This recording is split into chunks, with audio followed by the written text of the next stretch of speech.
Selamat tahun baru 2025. Stop. Ini bukan karena tahun baru backgroundnya berubah ya. Karena gue pindah lokasi sebentar. Jadi kenalin, ini adalah rumah gue.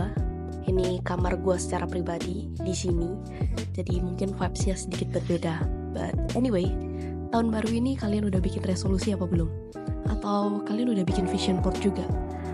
Gue ucapin selamat buat kalian yang udah bikin vision board, keren banget.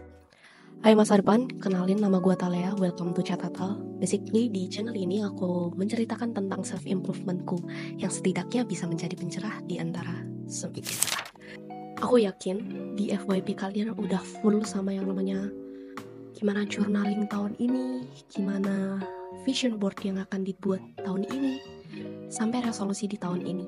FYP kalian pasti punya banyak dan bejibun tentang tips and trick buat bikin yang namanya resolusi yang smart, yang bisa ukur dengan baik, ataupun tips and trick yang lain dan sebagainya. But di video kali ini gue mau lebih ke bener gak sih vision board itu seampuh itu? Bener gak sih vision board itu bisa sepowerful itu?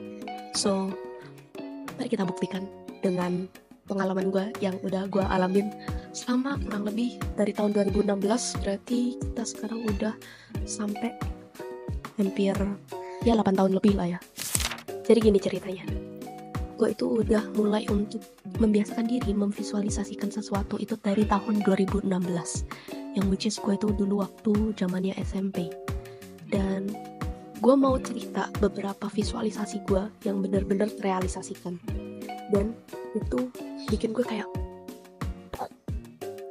lu gak bakalan nyangka bakalan sepowerful itu.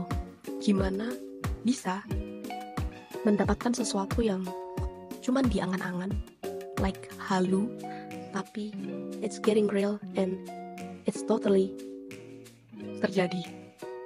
Gue gak bohong, ini ceritanya.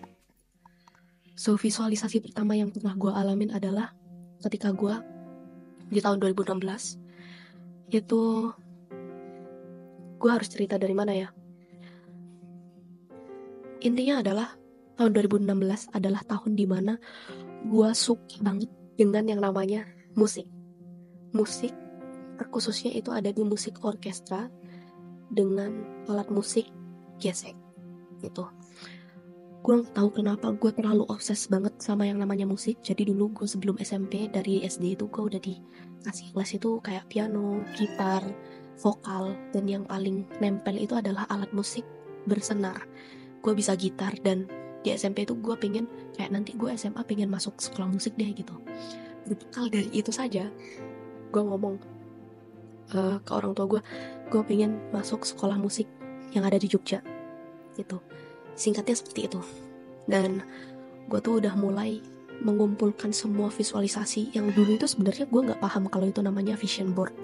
Tapi dulu itu kayak gue pengen aja gitu punya angan-angan tuh kayak gini loh gambarannya. Gue tuh pengennya kayak gini gitu.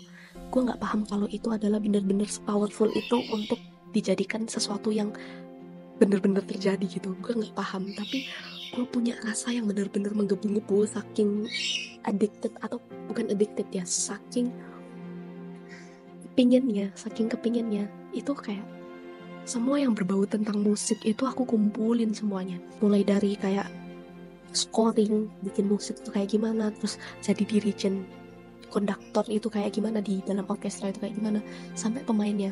Karena gue sukanya alat musik yang bersenar ya, yang mendekatnya adalah alat musik strings, kayak keluarganya di violin, viola, cello, sama kontrabas itu strings. Itu kayak gue kumpulin semuanya karena gue candu itu gitu, kayak seneng aja gitu. Jadi gue kumpulin itu foto-fotonya. Dan fast forward, gue itu entah ini itu dari hujan dari mana, di suatu hari waktu gue SMP, di mading sekolah itu ada ketempel poster kayak orkestra gitu.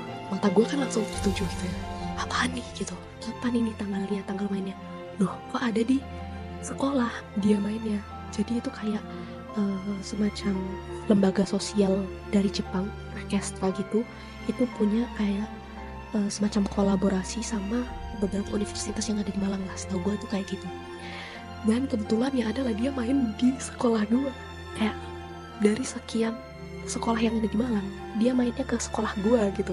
Kayak gila, gue seneng banget. Beneran ada orkestranya dan itu beneran dari Jepang guys. Kayak gue dalam hati dong. Gue dalam hati, gue pengen duduk di kursi orkestra kayak gitu. Gue pengen jadi pemainnya. Gue pengen nyoba gimana rasanya buat main duduk di kursi orkestra itu kayak gimana. Dan di salah satu sesinya yang di acara itu kayak ada kasih kesempatan ke anak-anak yang mau nyoba buat jadi konduktor. Jadi ada sesinya kayak siapapun lah, relawan ataupun simpatisan lah ya, itu mau kayak jadi konduktornya. Waktu itu gue tuh maluan banget anaknya, jadi gue nggak berani buat angkat tangan dan gue melewatkan kesempatan itu. Karena ini itu dapat kayak aslinya gitu. Kayak gila, gue juga pengen gitu. Pengen gak apa-apa, nanti suatu saat gue pengen duduk di kursi orkestra dan gue juga pengen pegang yang namanya scores. Scores itu kayak partiturnya alat musik gitu. Partiturnya yang dibaca sama musisi kalau misalkan mau main di satu orkestra, itu namanya score. Itulah bahasa lainnya. Nah, singkat cerita, gue itu di SMP itu suka sama musikan. Karena gue bisa gitar, gue ikut ensemble. Itu semacam kayak seni budayanya yang ada di sekolah gue lah. Gue ikutnya ensemble karena gue suka musik. Nah, kebetulan guru gue ini itu adalah salah satu pengajar di satu lembaga yang ternyata dia itu yang kolaborasi sama si orkestra ini tadi. Terus secara gak sengaja sih, bukan secara gak sengaja sih, tiba-tiba si guru gue ini promosi lah ya, biasalah promosi itu di selebaran ini. Selebaran yang dimana ada list untuk les alat musik yang ada di Malang. Biasanya kalau setahu gue di Malang itu tuh kayak ya udah basic aja gitu, kayak piano, gitar, keyboard, terus habis itu saksofon mungkin, drum, yang kayak gitu-gitu. Tapi di sini itu ada alat musik strings. Kayak wah, makin seneng kan gue, makin seneng, gila ini.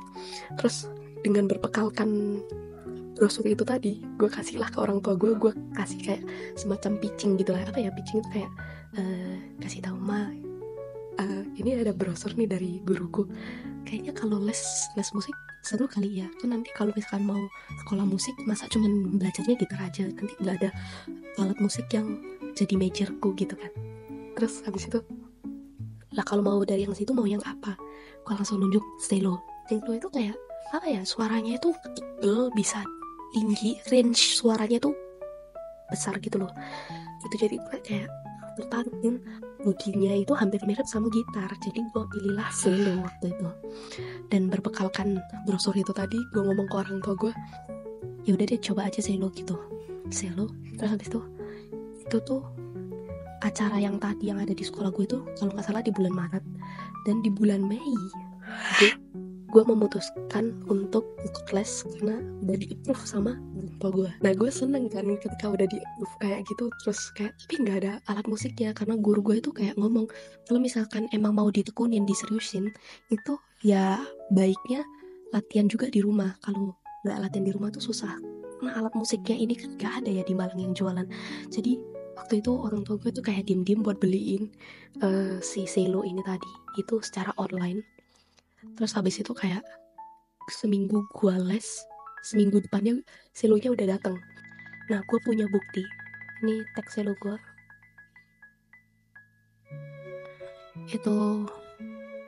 Ini keluaran tahun 2015. Dan di sini gue tulis mulai les itu tanggal 6 Mei 2016 dan sampai di Malangnya selonya ini, sampai di Malangnya itu tanggal 18 Mei-nya. Ini kayak wow. Dari sini aja gue udah bersyukurnya minta ampun, karena kayak ya nggak mungkin lah ya gue seorang yang baru belajar cello ini tiba-tiba main orkestra gitu, kayak mustahil banget gitu kan. Karena gue secinta itu sama orkestra, jadi selama les itu kayak gue emang niat banget, dan gue latihan terus di rumah, dan progresnya itu lumayan pesat di 2 bulan pertama. Singkat cerita di bulan ketiga gue tuh ditawarin sama si pemilik lembaganya ini, gue kan udah seneng banget ya, kayak gak mungkin gue itu kayak ya newbie masih jauh lah ya buat main di orkestra. Karena saking gue cintanya sama si silo dan orkestra ini, gue mau mewujudkan mimpi gue itu yang di bulan Maret sebelum gue les itu. Ya gue gambarin aja dulu lah ya, yang dari kalimat tadi yang gue kepingin itu kayak gue visualisasiin gimana sih kalau misalkan gue itu duduk di kursi orkestra, main di kursi orkestra itu kayak gimana rasanya, dan ngerasain untuk megang full score itu kayak gimana, kalau ngondek itu kayak gimana rasanya. Dan lumayan progresif di bulan kedua. Bulan ketiga mengagetkannya adalah sama si pemilik lembaganya ini, gue ditawarin buat join di orkestranya mereka, kayak kolaborasinya mereka lagi yang kedua di tahun itu gitu. Jadi kayak di tahun 2016 itu mereka itu datang ke Indonesia tuh 2 kali, jadi di bulan Maret sama di bulan Agustus. Bulan ketiga gue kan di bulan Juli ya, kayak gue itu masih newbie banget, gue itu kayak mustahil gitu. Itu kayak saking senengnya mungkin ya, saking senengnya, dan gue gambarkan secara visual.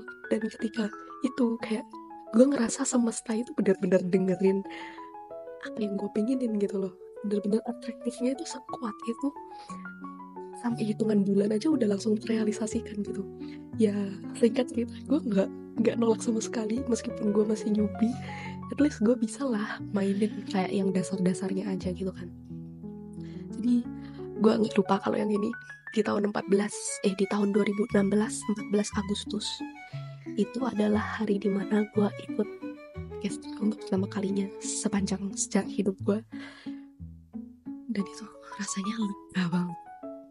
Dan kalian ngerti kan ada mengulang kayak sesinya itu hampir sama kayak yang di sekolah gue waktu itu.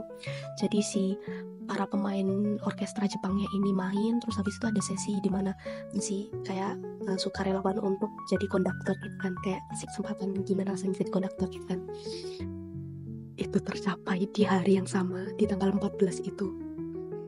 Gue di sesi itu kali itu memberanikan diri untuk angkat tangannya tuh kayak angkat tangan tinggi banget, dan kayak gue merem waktu itu kayak.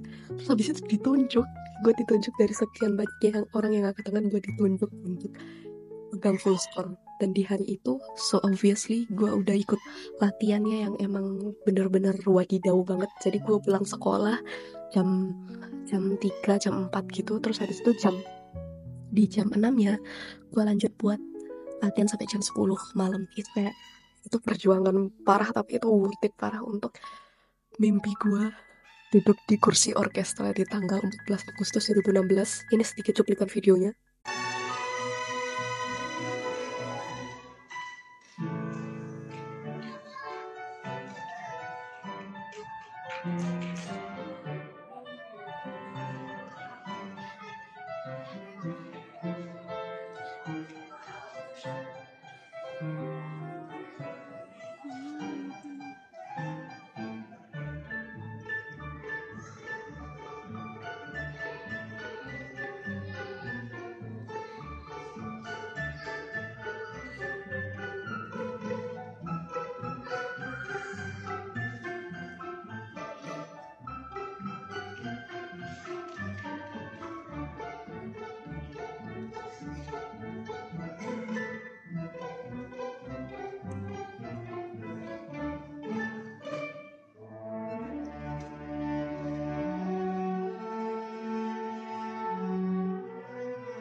Gue main di situ. Itu hasil les 3 bulan gue. Itu hasil manifestasi gue di bulan Maret. Capailah di bulan Agustus tahun 2016. It's so powerful guys. Damn, gue masih gila, merinding. Gue merinding buat menceritakan ini. Nah, se-powerful itu, dan jangka waktunya pun kayak pendek-pendek gitu loh. Itu gue kayak gue gak bakal melupakan momen itu, cerita itu. Mungkin kalian yang sampai sini kayak ngerasa ini beneran gak sih kayak vision board, dari yang vision board bisa secepat itu. I know dari visualisasi yang gue contohkan pertama ini adalah yang bisa kita ambil pelajarannya adalah emang kayak bukan cuman dari diri kita sendiri aja yang berpengaruh gitu ya, tapi bisa dari lingkungan lu juga, kayak orang tua gue juga support, terus habis itu lingkungan sekolah gue yang emang memfasilitasi adanya musik itu tadi. Dan tapi terlepas dari itu juga dari usaha gue yang pengen menggebu-gebu, yang mengumpulkan foto-foto itu tadi, terus gue punya inginan itu tadi, yang itu yang mahal guys. Jadi dari visualisasi pertama ini adalah pelajarannya satu, rasa yang menggebu-gebu itu adalah rasa yang dimana lu harus cari. Ketika lu udah punya tujuan, lu udah punya sesuatu yang lu seneng, lu banggakan padahal belum tercapai, itu adalah kuncinya. Seolah-olah kalian ngetrain otak kalian untuk hal itu sudah terjadi gitu. Jadi kalau misalkan di bahasa Inggris itu ada kalimat lampau, sekarang, dan yang future, yang masa depan, itu kalian udah kayak menyatakan kalimatnya adalah terjadi sekarang padahal belum terjadi gitu. Itu adalah tips pertama dari gue, yang mungkin tips and trick yang di lainnya nggak disebutkan gitu ya. So keep this. Kalau misalkan kalian juga mau share ke teman kalian yang ingin kalian sama-sama bertumbuhnya, minta tolong share ini ke teman kalian. So intinya adalah menggebu-gebu, dan yang kedua adalah kalian benar-benar put your energy dan merasakan hal tersebut itu udah benar-benar terjadi kayak gitu. Dan ya, gue senengnya minta ampun kayak gila,